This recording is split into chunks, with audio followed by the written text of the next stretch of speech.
बंटी आणि बबली. सुरीत गुप्तोलिखित. बंटीला फुलपाखरांबरोबर खेळायला आवडतं आणि पक्ष्यांसोबतही. तिला कागदाच्या होड्यांबरोबर खेळायला आवडतं. वाळूचे किल्ले देखील बनवायला आवडतं.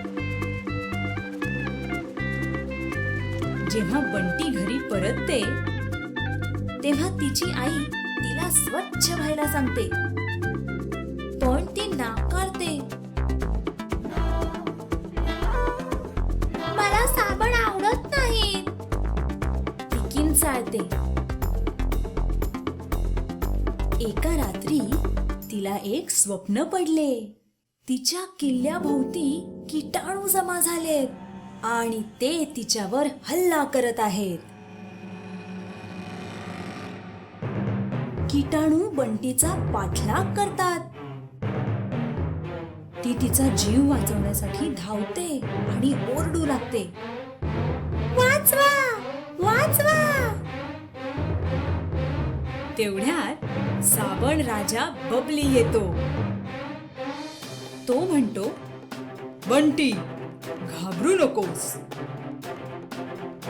जा, किटाणूंवर हल्ला करा. साबणाचा राजा त्याच्या फुग्यांच्या सैन्याला हुकूम देतो. फुग्यांचे सैन्य किटाणूंना दूरवर पळवून लावतात. त्या दिवसापासून बंटीला साबण लावायला आवडतं आणि ती ब्रश करते आणि स्वतःला स्वच्छ ठेवते.